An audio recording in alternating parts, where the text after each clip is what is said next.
Bismillahirrahmanirrahim. Assalamualaikum warahmatullahi wabarakatuh. Bapak-bapak, ibu-ibu, mas-mas, mbak-mbak, khususnya adik-adikku sekalian yang dirahmati Allah dimanapun Anda berada. Kembali di IIP Channel bersama saya, IIP Wijayanto. Kali ini kita akan membahas tema pusing selalu kepikiran mantan. Lakukan ini agar gantian mantan yang pusing selalu kepikiran kamu. Kita berada pada fase di mana kita selalu pusing, ya, sehingga membuat semua aktivitas kita terganggu. Yang kuliahnya jadi jalan di tempat, tidak ada kemajuan, ya. Yang masih sekolah, ya, adik-adik yang SMA itu kan juga sudah mulai jatuh cinta dan seterusnya, prestasi akademiknya jadi anjlok. Yang sudah bekerja, kinerjanya juga menjadi buruk, ya. Produk dari pekerjaannya itu selalu membuat bosnya ngomel dan marah-marah. Karena apa? Karena kepikiran mantan terus membuat orang tidak bisa fokus, kehilangan kemampuan konsentrasinya untuk mengerjakan semua yang seharusnya dia kerjakan. Nah, sekarang bagaimana caranya? Agar kita yang tidak pusing, kita bisa menjalani aktivitas kita dengan fresh, dengan segar, ya, dengan bahagia, dan gantian mantan yang pusing kepikiran kita terus.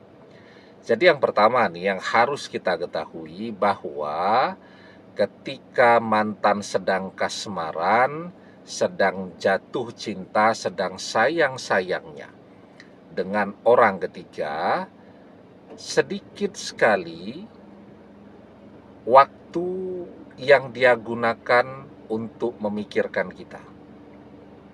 Ya, artinya cuman kita saja yang sibuk memikirkan mantan, sementara mantan tidak memikirkan kita. Kalaupun dia kepikiran, ya sedikit saja. Ya sesekali dia teringat kepada kita, ya. Tentu manusiawi, ya, orang tidak bisa lupa betul semuanya. Sesekali teringat, sesekali dia kepikiran, dan seterusnya. Tetapi secara umum dia tidak punya keinginan untuk memikirkan apakah saat ini kita susah atau tidak, apakah saat ini kita menderita atau tidak, apakah saat ini kita kesepian atau tidak, ya. Nah, jadi sekarang itu yang harus kita ketahui. Kalau kita terus menghabiskan begitu banyak waktu, energi untuk memikirkan mantan, kita yang rugi. Karena sesungguhnya pada saat ini mantan sama sekali tidak memikirkan kita, ya. Itu yang pertama yang harus kita ketahui. Kalau kita sudah tahu itu, yang kedua, bahwa ketika kita yang terus kepikiran mantan, ya, itu akan membuat mantan jadi tidak pernah memikirkan kita. Karena apa? Karena ketika kita kepikiran mantan, kita menjadi seseorang yang tidak produktif. Tadi kalau kerja, hasil kerjanya jadi buruk. Apalagi kita bisa berpikir tentang sesuatu yang kreatif, ya. Membuat postingan-postingan yang bermanfaat, yang membuat mantan untuk melirik kepada kita kembali, ya. Nah, jadi kalau kita kepikiran mantan terus, kita akan mundur terus. Maka kuncinya sekarang apa? Kita harus belajar untuk berhenti memikirkan mantan. Berhenti memikirkan mantan itu dimulai dari mana? Ya, kalau kita masih terus rajin mengintip media sosial mantan yang memamerkan kemesraannya bersama orang ketiga, maka otomatis kita akan terus juga kepikiran mantan. Ya, kalau kita terus saja bertanya kepada teman-teman sahabat-sahabat mantan, apa yang mantan lakukan, apa yang terjadi pada mantan sekarang, dan seterusnya, ya otomatis kita akan kepikiran mantan terus. Nah, maka itu harus kita stop, berhenti mengintip media sosial mantan, dan berhenti berhubungan, berkomunikasi, kontak dengan teman-teman dan sahabat-sahabatnya mantan. Karena kan juga kita merasakan tuh, kalau kita tahu apa yang terjadi dengan mantan, itu justru membuat kita kontraproduktif, ya. Suasana hati kita jadi kacau. Teman-temannya cerita, mantanmu lagi nyari-nyari fotografer yang bagus, mau foto prewedding dengan orang ketiga. Wah, sudah tuh kacau balau. Ya, kita pulang nangis-nangis, jadi emosional, dan seterusnya. Nah, jadi itu yang harus kita lakukan. Kemudian selanjutnya yang ketiga, yang juga harus kita lakukan pada saat ini, kerjakan apa yang memang harus kita kerjakan. Kalau kita sekolah, fokus kepada sekolah dulu, ya. Ngapain juga tuh capek-capek pacaran, ya, kan masa menikahnya masih lama. Usia sekolah itu kan ya paling berapa sih, 17-18 tahun kan usianya sekarang, ya. Artinya kalau menikahnya nanti di usia 23-25 tahun masih jauh tuh. Maka ada begitu banyak orang yang pacaran dengan si A bertahun-tahun, ternyata jodohnya menikah dengan si B, seseorang yang baru dia kenal. Nah, jadi rugi itu kalau kita menghabiskan waktu capek-capek pacaran, sementara ujung-ujungnya pisah juga. Begitu juga dengan yang kuliah, fokus kepada kuliahnya, selesaikan kuliahnya secepat-cepatnya, dengan indeks prestasi sebagus-bagusnya, setinggi-tingginya. Setelah itu nyari pekerjaan dan mandiri, ya. Kemudian untuk yang bekerja juga begitu, ya. Nyari pekerjaan zaman sekarang sulitnya luar biasa. Kalau sudah punya pekerjaan, maka kita harus bersyukur.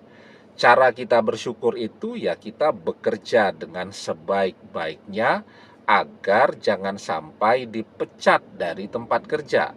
Kalau kita dipecat dari tempat kerja, beban kita tambah lagi. Sudahlah dikhianati mantan, jadi pengangguran pula. Ya, jadi kerjakan apa yang harus kita kerjakan pada saat ini, ya. Nah, kemudian yang keempat, menjauh dari mantan. Menjauh saja. Karena mantan tidak akan pernah penasaran kalau kita mendekat. Justru dia jadi penasaran, kepikiran kita kalau kita menjauh dari dia. Ya, di dalam menjauh itu ya selain kita mengerjakan berbagai hal yang memang harus kita kerjakan, kita juga memperbanyak prestasi kita dan meningkatkan ya kualitas diri kita. Kualitas itu termasuk prestasi, ya. Kemudian bagaimana kita menampilkan diri, jumlah follower kita di media sosial, dan seterusnya. Nah, ketika kita berhenti mengejar-ngejar mantan, maka pada saat itulah mantan akan mulai kepikiran kita. Ya, kita di mana sekarang? Apa yang kita kerjakan? Apakah kita sudah mendapatkan pengganti mantan dan seterusnya? Kan jadi kepikiran kita terus tuh dia. Setelah itu kita tingkatkan tadi kualitas diri kita.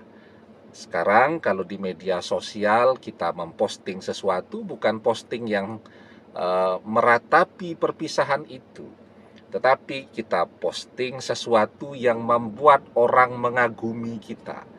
Apakah penampilan kita yang jadi lebih menarik, ya. Kan manusiawi itu, ketika mantan melihat ternyata sekarang kita jauh lebih cantik atau jauh lebih ganteng daripada kita yang masih bersama mantan dulu, otomatis kan mantan akan mulai rajin mengintip media sosial kita untuk mengetahui aslinya sekarang kita itu seperti apa? Foto yang kita posting itu aslikah ataukah sudah diedit dan seterusnya? Ya, karena dia melihat perubahan yang begitu luar biasa pada diri kita. Begitu juga skill kita, pengetahuan kita manfaatkan untuk membuat postingan-postingan yang bermanfaat untuk orang lain, sehingga kita banyak dibicarakan orang, yang secara otomatis akan membuat mantan jadi tambah penasaran juga dengan kita. Nah, yang paling penting sekarang ya, memikirkan mantan kita batasi di dalam doa-doa kita ya. Nah, jadi yang paling penting ya, terserah sajalah mantan mau dengan siapa sekarang, yang penting kan dia tetap berjodoh dengan kita. Artinya dia mau jungkir balik kah dengan orang ketiga, yang penting kan balik dengan kita lagi. Nah, caranya bagaimana? Nah, tapi ini yang paling penting nih ya, sebelum saya bahas yang paling penting ini, jangan lupa adik-adik yang baru menemukan channel kesayangan kita ini untuk memencet tombol subscribe ya, dan menyalakan lonceng notifikasi agar Anda selalu mendapatkan pemberitahuan video-video terbaru dari channel kesayangan kita ini. Dengan subscribe, doa-doa kita selalu terhubung sehingga kita selalu bisa berdoa bersama-sama ya. Dan jangan lupa subscribe itu gratis ya. Nah, ini yang paling penting nih. Terserahlah mantan mau kemana, mau dengan siapa pada saat ini. Yang penting dia jadi jodoh sejati kita. Artinya dia balik dengan kita. Maka kita batasi. Kalau kemarin selama kita bangun ya, misal kalau kita tidur 8 jam ya, artinya kita ingat mantan 16 jam. Nah, sekarang kita batasi saja. Kita batasi, kita mengingat mantan cukup di dalam doa-doa kita. Karena ini yang paling penting nih untuk mengunci mantan agar berjodoh dengan kita. Ya. Bahkan ketika mantan itu memang ditakdirkan bukan jodoh kita. Ya. Dia jodoh orang lain. Tetapi ketika kita masih mau berdoa, maka doa akan mengubah takdir hidup kita dengan mantan. Doa itu sangat penting, selalu saya katakan begitu. Ya, semalas-malasnya orang berdoa, dalam keadaan terdesak pasti dia akan berdoa. Ya, misalnya malam hari ini orangnya malas banget nih berdoa. Malam hari naik sepeda motor, kehabisan bensin. Padahal sudah jam 12 malam. Coba tuh, padahal orangnya malas banget berdoa. Dalam keadaan terdesak seperti itu, orang pasti akan berdoa. Dia berdoa, ya Allah, semoga masih ada warung yang buka jualan bensin. Ya. Nah, doa itu sesuatu yang amat sangat penting. Mau kita manfaatkan atau tidak. Ya. Amat sangat penting di sisi Allah. Laisa sayun akroma alallahi ta'ala minad doa. Tidak ada yang lebih penting di sisi Allah daripada doa. Berdoa, ya. Karena apa? Karena hanya doa yang bisa mengubah takdir hidup kita dengan mantan. La yaruddul qada'a ila doa. Tidak ada yang bisa menolak takdir kecuali doa. Ya, nah, jadi kita berdoa terus kepada Allah ya. Jangan lupa sholat fardunya, 5 waktu dikerjakan. Waktu yang paling mustajab untuk berdoa adalah selesai mengerjakan sholat fardu. Doa apa yang bisa kita baca? Ya, ada begitu banyak doa. Di antara doa-doa yang paling sering diajarkan, diijazahkan oleh para guru-guru kita ketika orang sedang mencari jodoh ya, atau mencari pendamping hidupnya adalah doa Rabbana hablana min azwajina wa dzurriyyatina qurrata a'yun waj'alna lil muttaqina imama. Ya, Rabbana hablana min azwajina wa dzurriyyatina qurrata a'yun waj'alna lil muttaqina imama. Rabbana hablana min azwajina wa dzurriyyatina qurrata a'yun waj'alna lil muttaqina imama. Nah, jadi selesai sholat kita berdoa yang lain-lain. Nah, ketika berdoa agar berjodoh itu kita baca doa ini 3 kali. Selesai itu kita minta kepada Allah, ya Allah jadikanlah, kita sebut nama mantan, jangan lupa bin siapa nama bapaknya, ya, atau kalau dia wanita itu binti siapa nama bapaknya, jangan lupa itu ya. Nanti mesti ada pertanyaan lagi itu, saya enggak tahu nama bapaknya loh, ya kok bisa orang yang sangat dicintai kok enggak tanya nama bapaknya siapa.